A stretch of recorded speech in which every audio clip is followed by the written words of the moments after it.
internet.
Então, boa noite a todos, pessoal.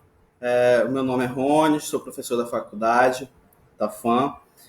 A convite da faculdade, a gente está aqui para conversar um pouquinho sobre esse momento difícil que a gente está vivendo no nosso município e no mundo, né? Então, eu trouxe para vocês, no momento de hoje, um pouquinho sobre alguns dados do Ministério da Saúde, algumas medidas do governo do estado do Pará, da prefeitura de Abaetetuba, para que a gente possa conversar um pouquinho sobre essa atual situação que nós estamos vivendo, né, no mundo. Então, essa situação do coronavírus tem causado bastante dificuldade em diversos setores da sociedade, e a gente percebe que muitas pessoas ainda não conhecem muito do que tem se falado na mídia, né? A mídia tem se falado muita coisa, noticiários, jornais, e às vezes é difícil um pouquinho a gente crivar o que é verdade, o que não é verdade, a informação que pode nos ajudar, a informação que não nos ajuda, que só nos atrapalha. Então, esse momento, a gente vai utilizar da live, né, no Facebook, que é um mecanismo que a gente adotou para tentar informar um pouquinho e conversar um pouquinho com vocês sobre essa situação, né? Então, vamos lá. A gente tem atualmente casos confirmados de coronavírus. Essa atualização é de alguns minutos atrás, do Ministério da Saúde. O Brasil passou de 15 mil casos, né? 15 mil casos do coronavírus aqui no Brasil. E passamos de 800 óbitos. Então, é um número bastante expressivo.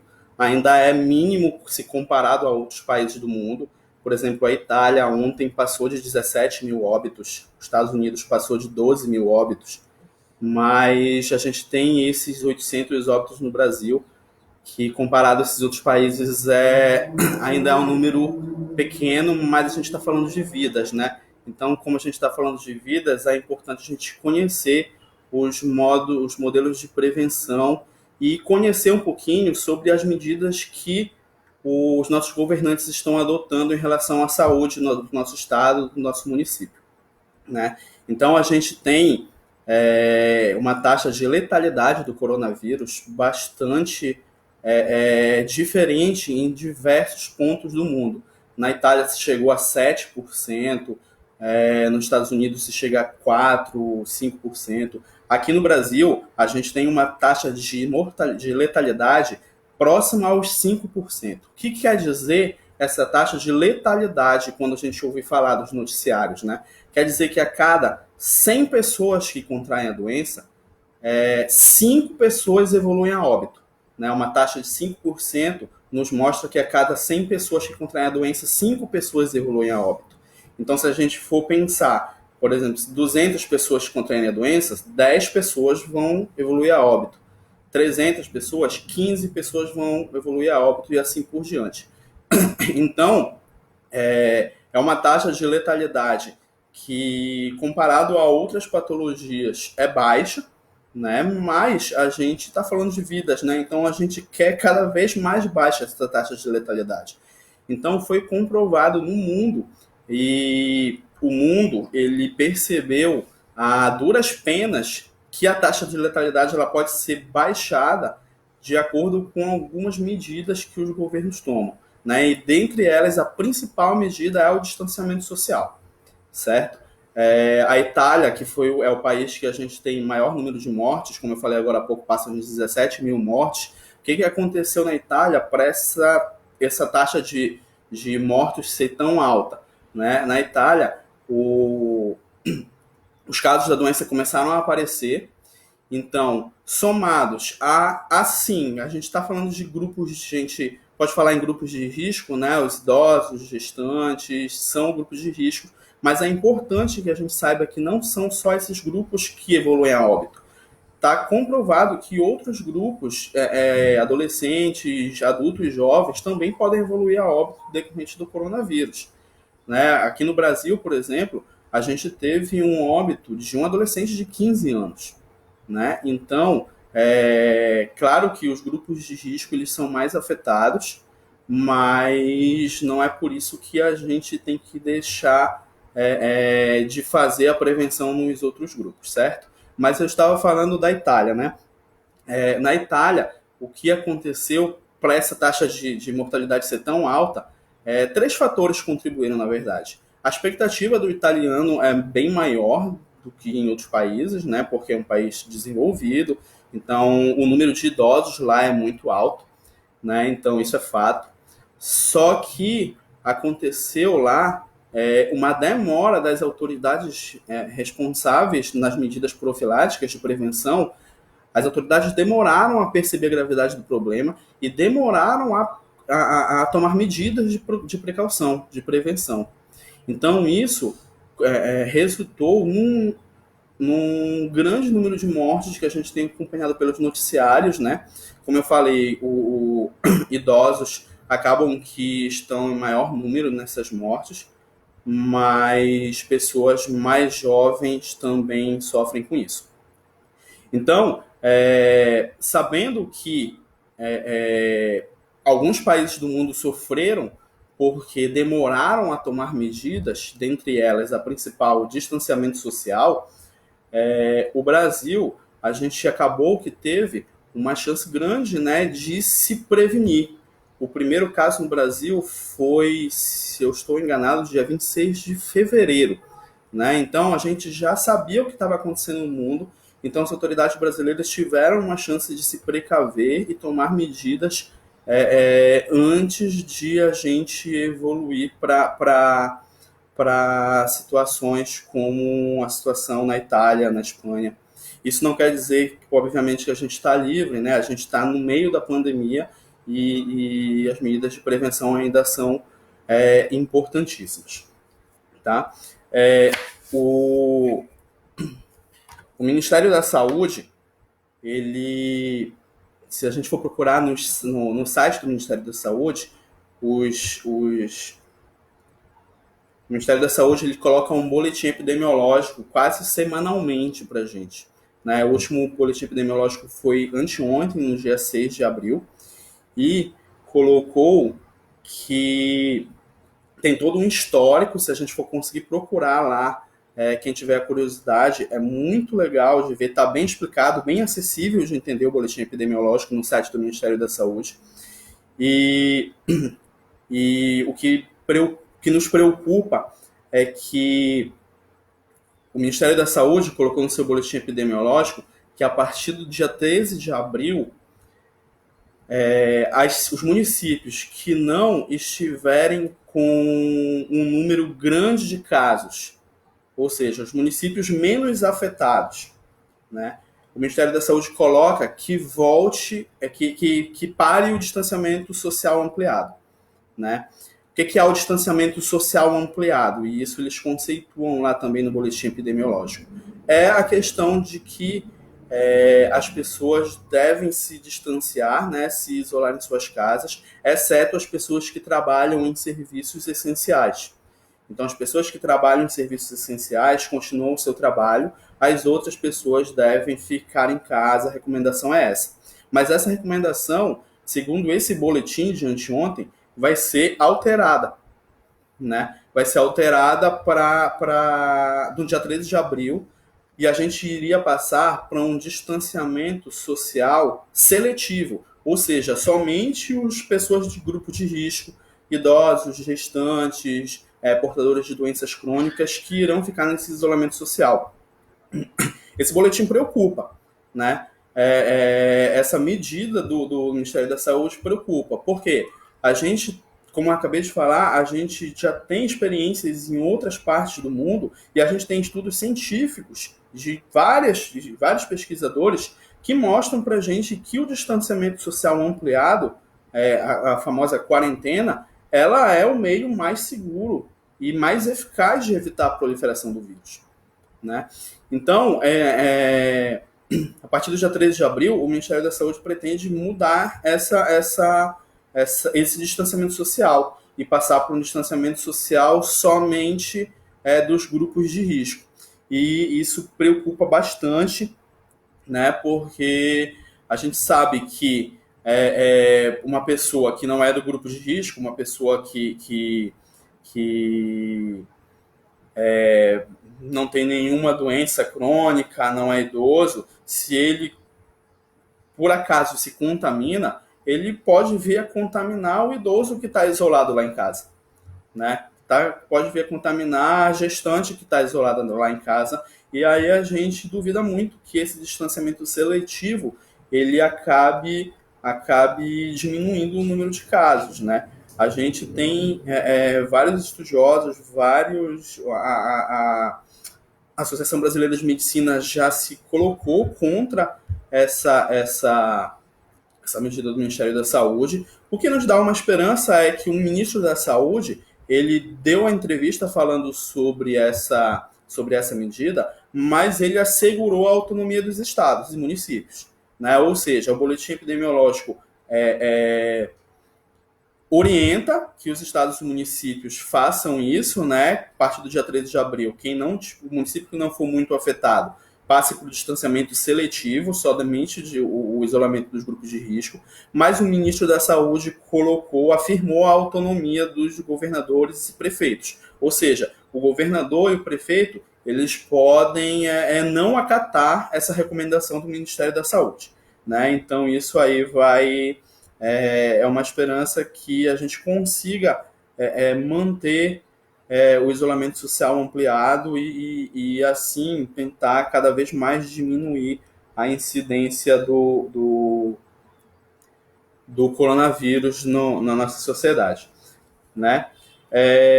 Quanto a gente falou de medidas federais, né? Sobre medidas do estaduais, a gente tem como acompanhar, né? A CESP, a partir das redes sociais, tem sido bastante transparente quanto às suas medidas. Inclusive, hoje, eles inauguraram o portal da transparência do coronavírus. Então, você pesquisa no Google ou você vai no Instagram da CESPA, tem um link lá que é para você entrar nesse site, onde diz todas as medidas do governo do estado, onde diz informa o número de casos, né? Informa o número de óbitos. A gente amanheceu hoje no estado do Pará com o 5º óbito por coronavírus, né? Então, lá no portal da transparência, eles dizem isso. Então, a CESPA tem sido bem transparente. A gente sabe que a gente está num momento de fronteiras fechadas, né, para viagens interestaduais. A partir, se eu não me engano, de amanhã, né? Amanhã, na quinta-feira, não vai ter viagem intermunicipal, né? A gente sabe que a gente está na iminência da Semana Santa e comumente as pessoas viajam para outros lugares, se aglomeram no feriadão, e isso não vai ser possível esse ano por conta da pandemia. Então, foi uma medida bastante interessante do governo do estado. Pessoal, se vocês tiverem algumas perguntas, vocês podem ir me falando aí, tá? A gente vai tentar responder as perguntas que vocês possam ter. O Rodrigo pergunta aqui qual é o papel da Defesa Civil nesse momento. A gente já vai falar sobre as medidas municipais e a Defesa Civil ela tem uma importância grande no controle da pandemia no nosso município. Então a gente vai falar sobre isso daqui a pouquinho, tá? O Rômulo está pedindo para a gente falar sobre os medicamentos eficazes, né?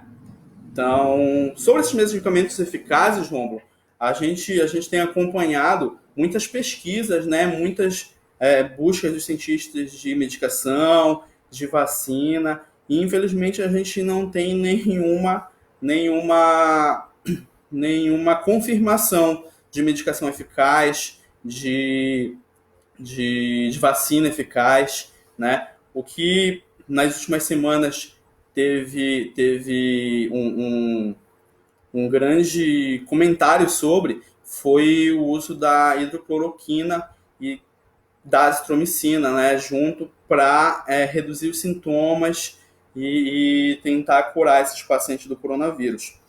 Os estudos, apesar de que os estudos eles tenham tido pouca amostra, né, a gente não teve nenhum estudo ainda que testou muitos pacientes, né? Então, essa é uma falha dos estudos, que também é compreensível, porque as pessoas os pesquisadores estão fazendo com os pacientes que precisam de tratamento agora, né? Então, não se tem um tempo para você acompanhar esse paciente e verificar os efeitos da medicação. Se tem feito a administração, né, e tem se publicado, né, na esperança de que isso ajude outros pesquisadores. Mas os estudos, mesmo com poucos pacientes, têm se mostrado eficaz, né, da hidrocloroquina com azitromicina, apesar de não ter nenhuma comprovação científica fechada ainda, né? Apesar de não ter essa comprovação, o Ministério da Saúde, através da Agência Nacional de Vigilância Sanitária, aprovou o uso da hidrocloroquina e da azitromicina no tratamento de pacientes graves de coronavírus, né? Ou seja, os pacientes graves, acamados e ventilação mecânica, a gente daqui a pouquinho vai falar um pouquinho sobre a ventilação mecânica. Esses pacientes, eles... E aí a Anvisa, ela aprovou de acordo com a consciência da equipe médica.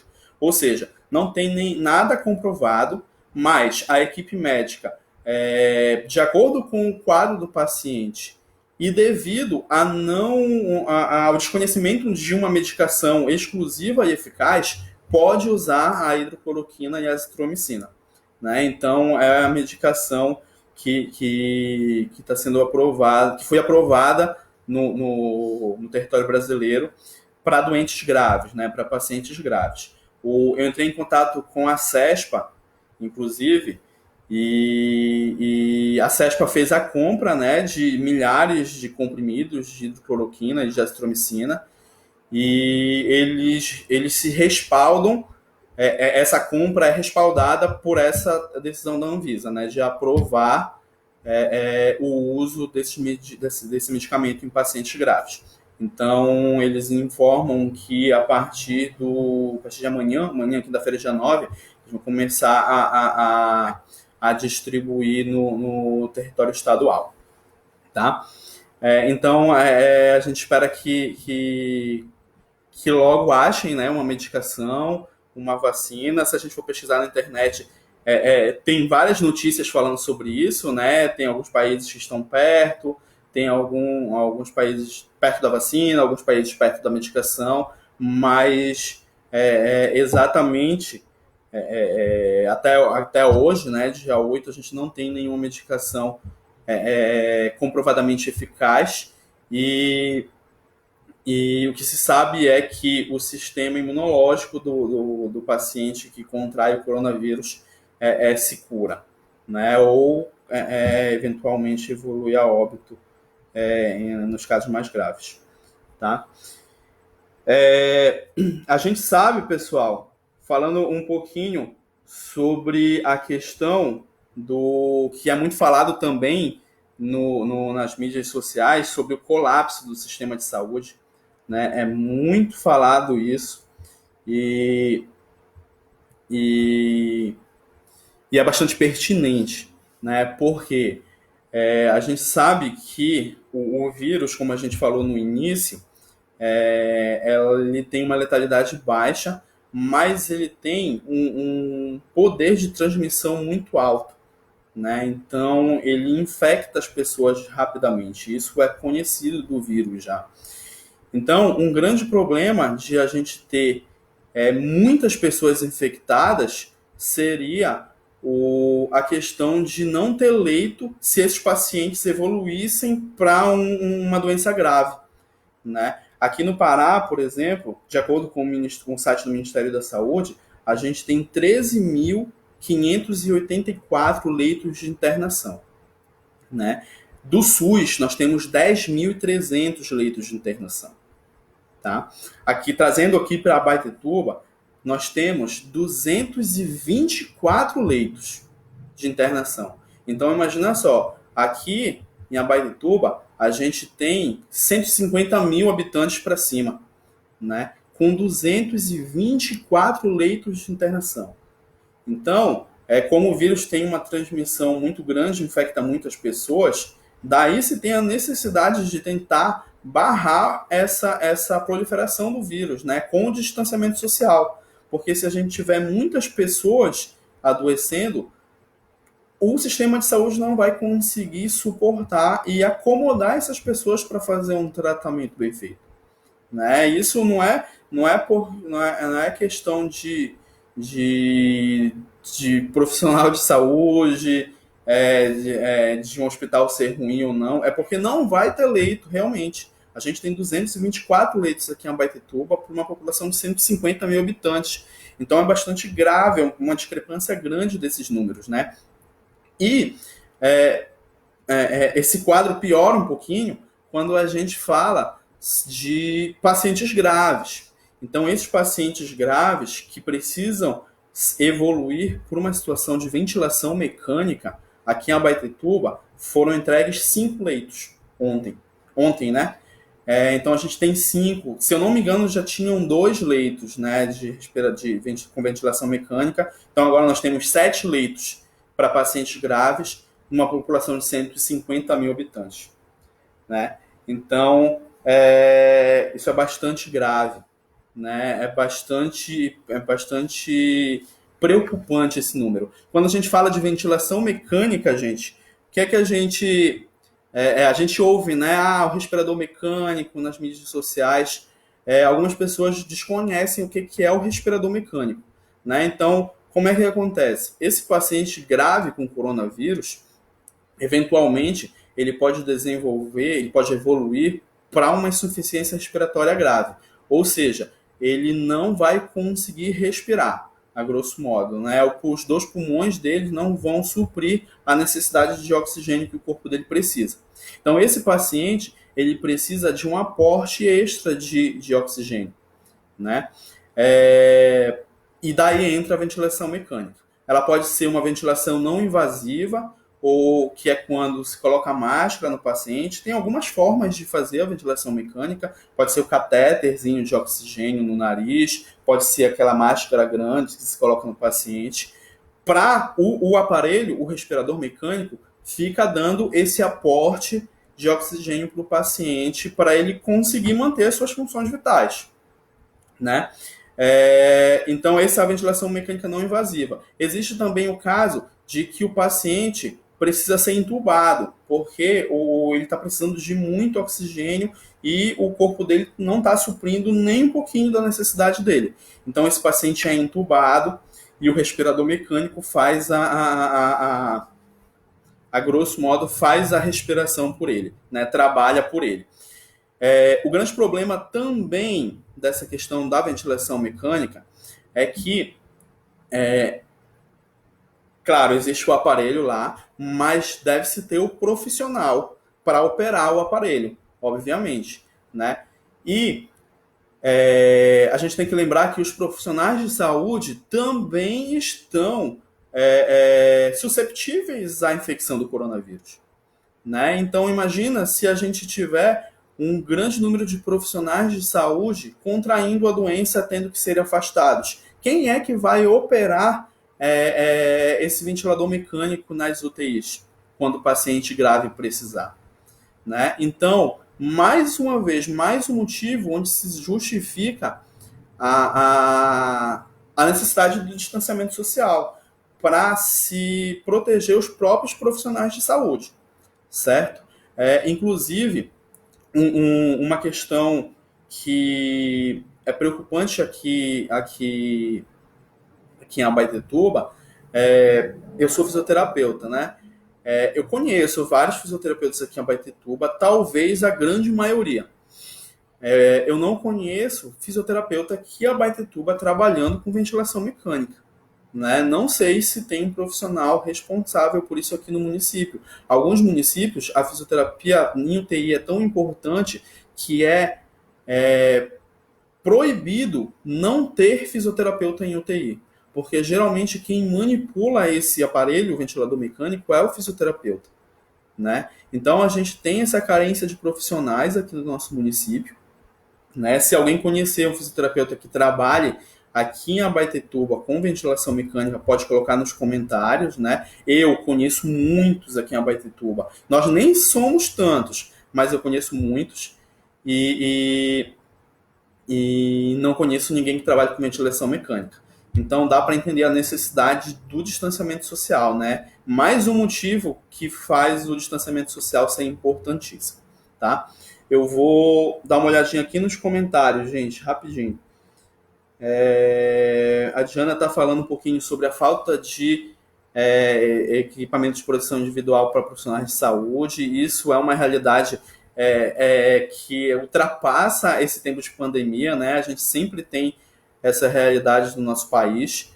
As medidas federais e estaduais de compras de materiais de equipamento de proteção individual, elas podem ser acompanhadas, né? Agora há pouco o ministro da Saúde estava dando uma entrevista onde ele colocou que bilhões de reais foram investidos na compra e na distribuição desses EPIs, né? O governo do estado também tem feito medidas né, apontando para a distribuição desses equipamentos de proteção individual, então é importantíssimo sim. Obrigado, Giana.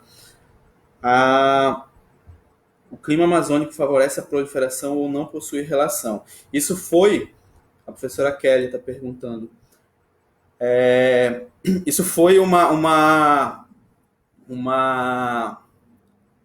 um argumento, né, que a gente ouviu-se muito falar na mídia, né, que o clima amazônico, por ser um clima diferente de outras partes do mundo, de outras, até de outras partes do Brasil, vai barrar a proliferação do coronavírus, vai diminuir a transmissão do coronavírus. E o certo é que não existe nada falando sobre isso, viu, professora? Nenhum estudo falando sobre isso. É, é claro que, por exemplo, nos países frios, a Itália é um exemplo disso, né? A Itália, a pandemia pegou na época de inverno. Então, normalmente já existiam muitas pessoas gripadas. E isso fez com que houvesse dificuldade em separar quem era que estava com a gripe dita normal e quem é que estava com o coronavírus. Né? Então, o clima frio atrapalhou bastante nesse sentido. Não que facilitou a proliferação do vírus, né? A gente não tem nenhum estudo falando sobre isso. Inclusive, o estado do Amazonas é um que o ministro da Saúde colocou agora há pouco, que é um, junto com São Paulo, com Rio de Janeiro, uns que mais preocupam no Brasil, porque a gente tem uma incidência alta lá, né? E no Amazonas, a gente estava com mais de 60 mortes até agora há pouco. Né? Então, um estado amazônico, né, um estado da região norte que está junto com os outros estados com um maior número de casos no país. Então, até então, a gente não tem nada sobre isso, certo? Sobre essa questão de clima ajudando ou atrapalhando a proliferação do vírus. A Gabriele está perguntando, está falando que, de acordo com as informações da Secretaria de Saúde, já tem 2 casos confirmados. Se eu tenho conhecimento da situação desse paciente. 2 casos confirmados, né? Ontem a Secretaria de Saúde colocou um vídeo no YouTube, junto com o Naldo Araújo, se eu não me engano, e a primeira paciente já foi curada, certo? Então, desses 2 casos, porque a gente tem que entender que quando o boletim acontece, quando eles colocam o boletim, os casos confirmados, eles não vão diminuir. Né? Mesmo com as pessoas curadas, os casos confirmados estão lá. Né? Então a gente tem 2 casos confirmados, sendo que um já foi curado, né? Que foi aquela primeira paciente.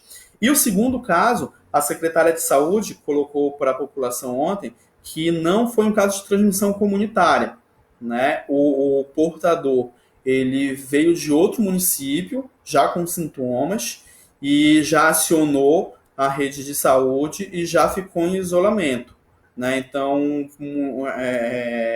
a pessoa que é o segundo caso aqui no município, ela teve essa consciência de, à medida que começou a ter os sintomas, já fez o seu auto-isolamento, né? E notificou as autoridades.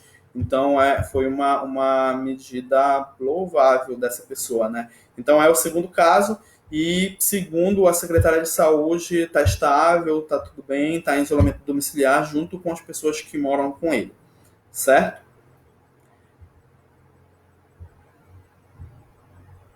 Então, tem algumas perguntas aqui.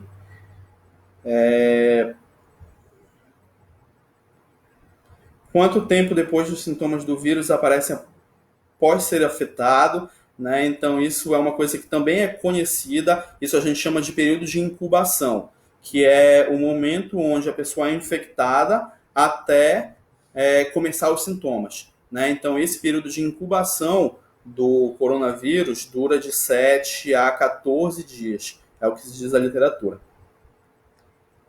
Algumas outras perguntas. Gente que duvida de quando o paciente curado pode ou não contrair o vírus normalmente. O Rômulo está pedindo para a gente comentar sobre a reincidência da infecção, que é uma coisa que ainda não é descartada.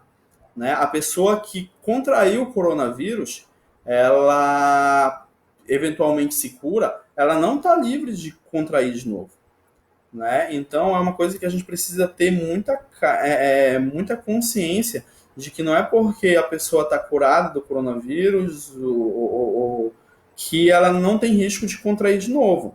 Né? Ela se curou, ela deve continuar como toda a população, como recomenda o Ministério da Saúde, né, em distanciamento social, porque ela pode contrair sim de novo. Né? Então, muito boa pergunta do Romulo. Tá? Agora, pessoal, a gente vai falar um pouquinho. Eu conversei com alguns profissionais aqui do município para saber as medidas que a gente tem, o município tem adotado. Né? Então, foi até uma pergunta do Rodrigo agora há pouco sobre o papel da Defesa Civil. Então, o que tem sido feito aqui no município? A gente falou um pouquinho sobre a questão de leitos no município, que é bem precária, né? A importância de proteger os profissionais de saúde, né? Então, quanto a medidas tanto da Defesa Civil quanto das equipes de saúde, a gente tem a seguinte situação.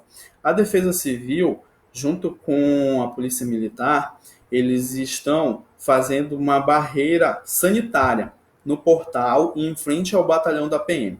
Como é que funciona essa barreira sanitária? Quem passa por lá, eles estão parando, aferindo temperatura e estão orientando, né, perguntando de onde a pessoa está vindo, se a pessoa está eventualmente bem de saúde, se está tendo alguns sintomas. E me foi informado que a pessoa que diz que está com alguns sintomas que podem ser relacionados ao coronavírus, febre, coriza, tosse, essas pessoas eles anotam o contato lá e passam para os profissionais de saúde para ser feito o monitoramento dessas pessoas. Né? Então, é uma medida bastante importante, porque eles estão conseguindo ter esse levantamento do fluxo de entrada na cidade, né? Que a gente sabe que vai diminuir amanhã, né? Vai diminuir as viagens intermunicipais, mas está sendo feita essa barreira sanitária lá. Outra coisa que está sendo feito é o arrecadamento de alimentos pela Defesa Civil lá no tiro de guerra, na 7 de setembro. Então, eles estão arrecadando alimentos e material de higiene para ser doados para as famílias com necessidade extrema. Né? A gente sabe que nesse momento, onde muitas pessoas pararam de trabalhar, a gente sabe que o comércio ele teve uma diminuída muito grande no fluxo de pessoas, no fluxo de renda. Então, infelizmente, algumas famílias estão com necessidades, né? E nisso a Defesa Civil está tentando ajudar, fazendo essa arrecadação de alimentos e material de higiene para doar para eventuais famílias com necessidade. Então, quem puder ajudar, a arrecadação está sendo feita de segunda a sexta-feira, lá no tiro de guerra. Então, você pode passar lá e doar o alimento ou material de higiene, né? De 8 às 18 horas. Tá? Outra medida da Defesa Civil é uma fiscalização que está sendo feita no município. Né? A gente sabe que a gente está sob um decreto estadual e municipal, onde os decretos prevê que estão proibidas as aglomerações, né? Festas de qualquer tipo, eventos em clubes. Então, tudo isso está proibido. Então, a Defesa Civil ela tem fiscalizado isso, né? À medida que a fiscalização acontece, eles vão até o local, né? Informam da necessidade de fechar o local para o responsável, e se não acontece esse fechamento do local, o responsável é encaminhado para a delegacia de polícia, né? Então, isso tem sido feito pela Defesa Civil. Primeiro uma advertência e depois o encaminhamento do responsável para a delegacia. Inclusive, ele tem um canal que me passaram para a gente poder fazer as denúncias. Né? A gente sabe que tem muita gente na nossa cidade ainda que não entenderam a necessidade desse distanciamento social. Né? E a gente precisa exercer o nosso direito de proteger o outro. Então, existe um número aqui, que é o 98220 5211. Novamente, 98220 5211. Então, esse número, ele está 24 horas para a gente poder fazer a denúncia se tiver acontecendo alguma aglomeração na cidade. liga a Defesa Civil e a Polícia Militar, ela vai lá, tá? Inclusive, foi informado para mim que durante esse final de semana foi feito lá nas ilhas muitas festas em barracões e foram feitas denúncias e a Defesa Civil, junto com a Polícia Militar, acabou que fechou algumas festas nas ilhas, que a população também está vulnerável, né? Então é importante essas medidas lá nas ilhas também, certo? Então nas ilhas, nas estradas está acontecendo essa fiscalização sob responsabilidade da Defesa Civil, da Secretaria de Assistência Social e da Polícia Militar, certo? Quanto à questão dos órgãos de saúde do município, a gente tem a seguinte situação. As unidades básicas de saúde, elas estão todas trabalhando para tentar diminuir o problema da pandemia, né? Então, as consultas eletivas das unidades básicas de saúde aqui no município, elas não foram canceladas, mas elas precisam ser agendadas. Por exemplo, uma grávida ela não pode parar o seu pré-natal, evidentemente, né? Mas ela tem que ir no posto de saúde, na unidade básica de saúde, onde ela faz o pré-natal, ela tem que agendar com a enfermeira, com o agente comunitário de saúde, e ela vai no horário agendado, né? Isso para evitar as aglomerações, obviamente, nas unidades de saúde, tá? Então, para essas pessoas que não têm sintoma de gripe, não tem sintomas de gripe, tem que ser feito isso, certo? Tem que se ligar para agendar as consultas, certo? Para as pessoas que têm sintomas gripais, o que está sendo feito nas unidades básicas de saúde do município?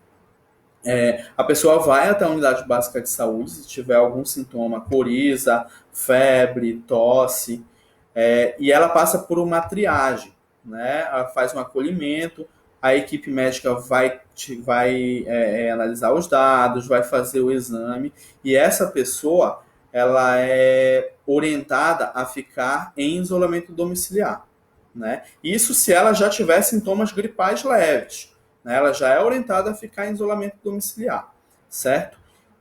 A partir desse isolamento domiciliar, ela pode ser monitorada ou não, de acordo com os sintomas, que é aquele dado que a gente vê no boletim epidemiológico da Secretaria de Saúde, quantas pessoas estão em isolamento, né? Que aqui em Abaetetuba, se eu não me engano, eram 70 e poucos casos em isolamento, em monitoramento até o último boletim, né? Então essas pessoas entram em monitoramento, certo? As pessoas que têm uma síndrome gripal leve, certo? As pessoas com sintomas mais fortes, né? Por exemplo, a dificuldade respiratória, ela já é encaminhada para a unidade de pronto atendimento, para a UPA, né? E na UPA se vai verificar a necessidade de uma internação ou não e de do uso do aparelho de ventilação mecânica, certo? Do aporte de oxigênio nessa pessoa, certo? Então isso para a pessoa que está com sintomas graves, com a dificuldade de respirar principalmente, né? Que foi me informado que até então somente uma pessoa só tinha acontecido isso com uma pessoa no município, acabou que ela nem foi diagnosticada com Covid, foi um caso descartado, né? Mas a pessoa é atendida na UPA e ela vai ser verificada a necessidade de internação ou não.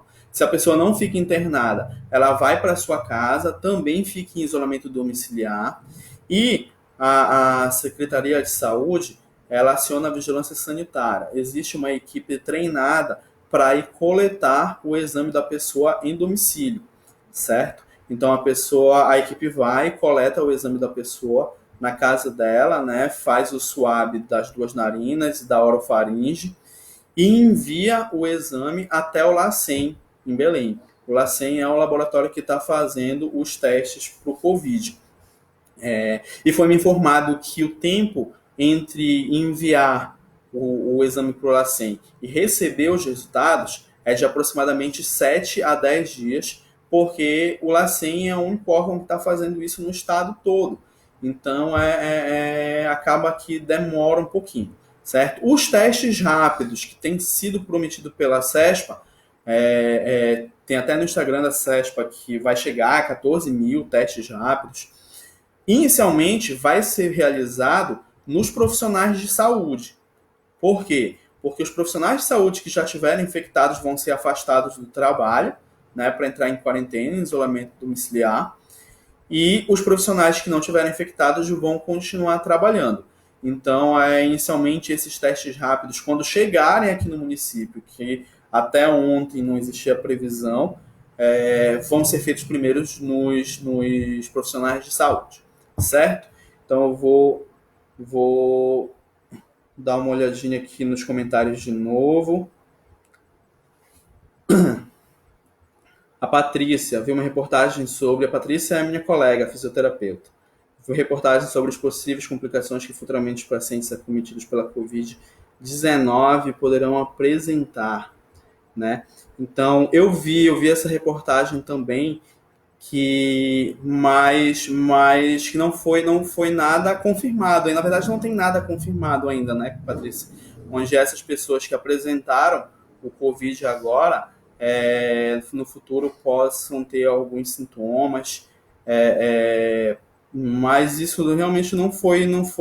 Eu vi em um jornal na televisão e isso não foi comprovado ainda, né? Deixa eu ver se tem alguma outra pergunta.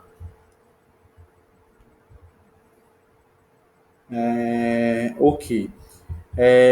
Para a gente finalizar, gente, se vocês não tiverem mais muitas perguntas, eu gostaria de fazer um alerta também. A gente falou bastante coisa, né, sobre a pandemia, mas a gente não pode esquecer das outras patologias, das outras mazelas que a gente enfrenta no nosso município, no nosso estado, no nosso país, né? Então, por exemplo, a gente está em um período onde os casos de dengue são muito incidentes também, né? Então, não é porque a gente está vivendo essa pandemia e todo mundo preocupado com o coronavírus que a gente deve esquecer, né? Até porque se pessoas ficarem doentes de dengue, de outras patologias, os leitos que a gente falou que já são poucos vão ser ocupados. Então a gente tem que ter cuidado com isso também. Eu peguei um dado também do Ministério da Saúde, que também faz boletins epidemiológicos esporádicos para todas as epidemiologias. Então, o último boletim epidemiológico sobre dengue do Ministério da Saúde, que foi publicado no mês passado, colocou que do início de 2020 até a publicação do boletim, que foi dia 26 de março, a gente estava com 441 mil casos de dengue no país, né? Uma incidência de 209 a cada 100 mil habitantes. Ou seja, a cada 100 mil habitantes, 209 contraíam dengue, né? Então, um número bastante alto. Na região norte, no Pará, a gente estava com 2.300 casos de dengue, de janeiro até março. Então, é um número muito alto, né? Então, fica a dica, fica o alerta para as outras patologias, tá? A gente tem casos de Zika, 77 casos de Zika vírus no Pará, 509 casos de chikungunya, né? Então, as outras patologias ainda continuam. Isso sem falar nas pessoas que precisam de leitos por acidentes, por doenças cardíacas. Então, quanto mais a gente manter as medidas profiláticas, a gente consegue não superlotar esse sistema de saúde que já está sofrendo com bastante outras patologias, né? Então, daí mais uma justificativa para a importância do distanciamento social, certo? Tem uma pergunta aqui. Quando há um caso em uma pessoa da família, ela fica isolada no quarto, certo? Certo. Mas os demais da família fazem testes também para saber se estão infectados ou não. Muito boa pergunta da Lúcia. A Lúcia perguntou, gente, se a pessoa da família confirmada, ela fica no quarto isolado, e se as outras pessoas fazem teste para saber se estão infectados ou não. O que foi me dito pelas equipes de saúde do município é que as outras pessoas ficam em monitoramento, sim. Né? Elas ficam em monitoramento e ficam com recomendação do isolamento social, certo? Todas as pessoas da família, tá? Para evitar a proliferação. Se a pessoa começa a desenvolver sintomas, a coriza, a febre, a tosse, a dificuldade de respirar, tem algumas pessoas, está sendo relatado muito os sintomas de não sentir gosto de comida nenhuma na boca, né? Então, se a pessoa começa a desenvolver sintomas, ela ela sim faz um exame, né, para tentar diagnosticar se ela está com Covid ou não. Acaba que a probabilidade de estar é muito grande, né? Só que lembrando que esse exame está demorando de 7 a 10 dias para chegar, para ter o resultado por conta da sobrecarga lá no LACEN. Para os profissionais de saúde que estão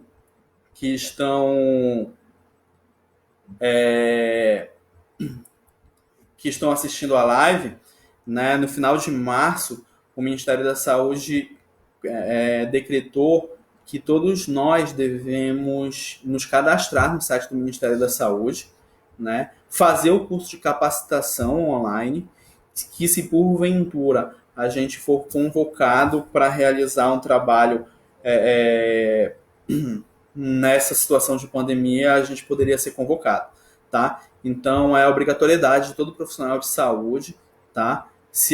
Quem porventura não fizer esse cadastro, o Ministério da Saúde vai notificar o conselho. Então, é nossa obrigação fazer esse cadastro. Todo profissional de saúde tem um juramento a cumprir, né? E tem o Código de Ética da Profissão, que, pelo menos no de fisioterapia, diz que em situações de emergência a gente deve se colocar disponível. Eu acredito que não das outras profissões também. Certo. A Suelen está perguntando sobre o sarampo, né? Sarampo é uma dessas patologias que eu falei agora há pouco, que estão aí, né? Estão na nossa sociedade e a gente tem que ter cuidado com ela. Inclusive, antes um pouquinho de toda essa questão do coronavírus, a gente tinha muitos casos de sarampo aqui no município, né? Muitos casos sendo diagnosticados mesmo, certo? Então, é uma patologia que a gente também tem que ter cuidado e a vacina está nos postos de saúde, né? Tanto os de sarampo quanto a vacina para a gripe, né? Com os idosos e para os profissionais de saúde. Esse primeiro público da vacina para a gripe. Certo, pessoal? Então, acho que não tem mais nenhuma pergunta. A professora Kelly está perguntando as recomendações aos fisioterapeutas que estão atuando nos hospitais. Os fisioterapeutas, meus colegas que estão atuando nos hospitais, eles têm todo o nosso respeito, né?